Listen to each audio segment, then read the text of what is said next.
Buenos días con todas y con todas. Un fraterno saludo de mi parte, Víctor Hugo Gijón, miembro de la Comisión por la Defensa de los Derechos Humanos de Ecuador, una organización no gubernamental que se preocupa de la educación popular de derechos humanos en organizaciones sociales, campesinas e indígenas en la región andina y de la costa ecuatoriana. La hecatombe de la Unión Soviética, del bloque socialista, que vino a constituir una suerte de un mundo unipolar luego de haber estado en una confrontación bipolar este-oeste.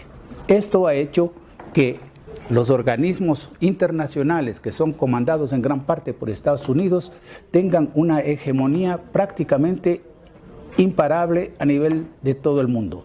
Tanto el Fondo Monetario Internacional, como la Banca Mundial, como la Organización Mundial de Comercio y, lógicamente, como la OTAN, están presentes decidiendo el destino de varios países. Existe toda una conflictividad actualmente, tanto en Ucrania como en Siria, que antes que tratarse de una supuesta restauración de regímenes democráticos, se trata de un control del acceso, de la provisión de petróleo y de gas desde Medio Oriente y desde Rusia para la Unión Europea, para Europa. Siria es un sitio de paso del gas que alimenta en casi el 40% las necesidades energéticas de la Unión Europea viniendo desde Siberia. Y lógicamente en Ucrania todos los gasoductos y oleoductos que vienen desde el Mar Caspio quieren ser controlados por Estados Unidos para tenerle a la Unión Europea dependiente del abastecimiento energético. Esa es la razón fundamental de que Estados Unidos, a través de la OTAN, a través de gobiernos serviles como el de Francia, que ofrecen enviar aviones a Siria y todo para atacar ahí, se trata fundamentalmente de Estados Unidos, a través de la OTAN, estrangular a la Unión Europea en el abastecimiento de hidrocarburos. Eso es lo que no se transparenta. En América Latina no somos ajenos a este tipo de injerencia.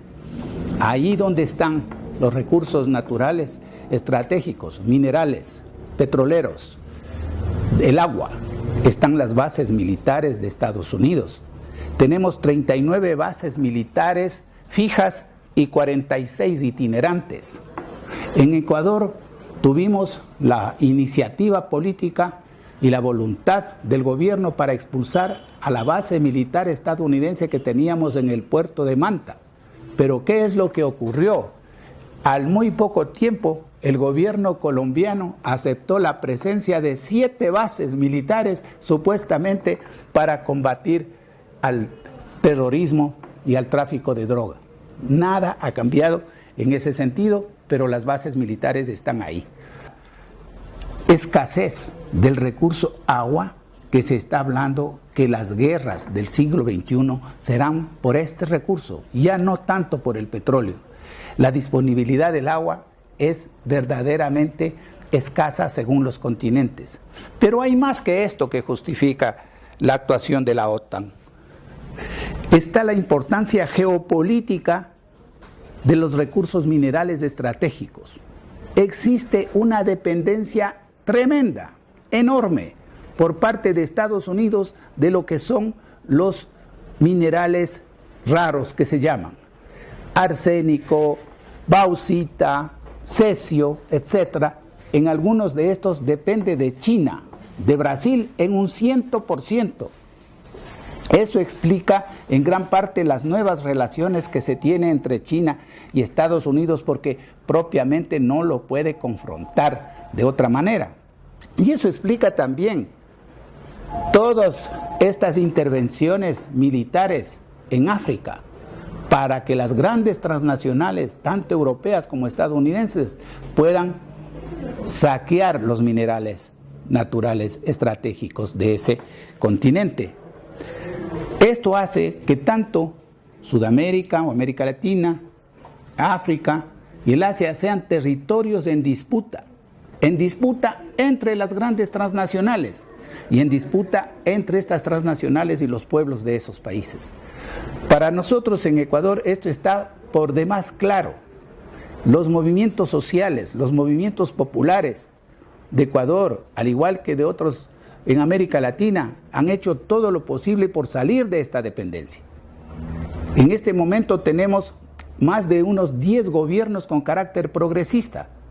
Y a estos gobiernos, tanto el gobierno de Estados Unidos, como la OTAN, como la CIA, como el FBI, trata de desestabilizarlos, independientemente de lo que sea su realización sociopolítica, independientemente de las limitaciones que tienen estos gobiernos, son cambios realizados que recogen las aspiraciones populares. Y frente a esto, por la defensa de estos recursos naturales estratégicos, los Estados Unidos implementan diferentes modalidades de desestabilización, ya sea financiando organizaciones no gubernamentales, organizaciones sociales que protestan por cualquier motivo, que se inventan una serie de injurias o deterioros de la imagen de los gobiernos, o que simplemente financian a movimientos políticos que lo único que buscan es la desestabilización política y no propiamente un cambio democrático o una alternancia que sea realmente una perspectiva de autonomía, de emancipación. Es en este sentido que hay que tomar en cuenta 3 cosas en lo que se refiere a esto del gasto militar, la hegemonía política, las guerras de baja intensidad y todas estas cuestiones que estamos viviendo prácticamente a diario en varias regiones.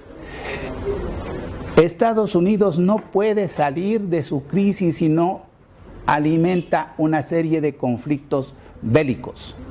La carrera armamentista es la única alternativa que le queda para salir de la crisis desde el 2008.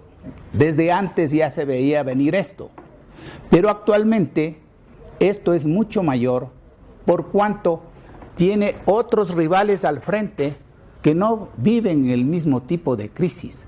Ya no podemos hablar de políticas de contención, de disuasión. Hay ya un empate bélico. No se puede hablar de una tercera guerra mundial de carácter nuclear. Eso es imposible, es la desaparición del planeta.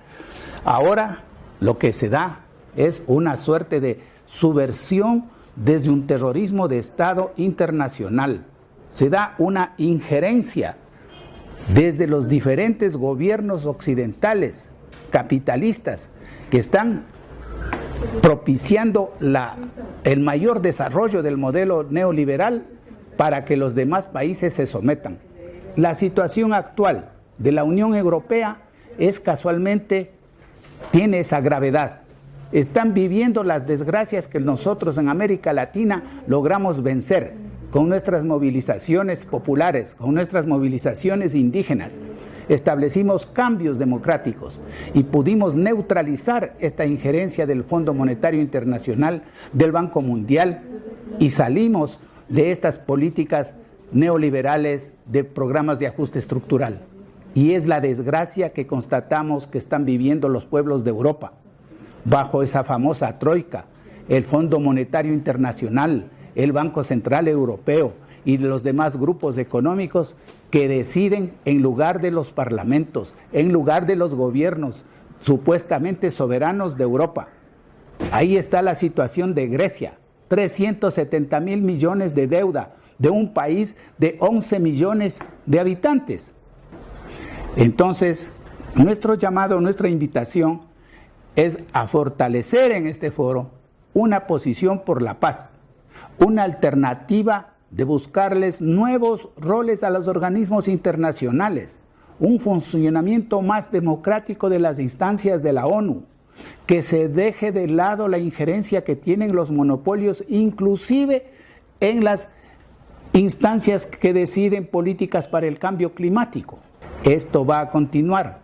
Esto quiere decir que la lucha social, la lucha popular, no solamente en América Latina, sino sobre todo en África y Europa, que están bastante desprovistos de alternativas democráticas, tiene que darse, tiene que fortalecerse, y desde aquí, desde Ecuador, nuestra solidaridad con esas luchas. Gracias.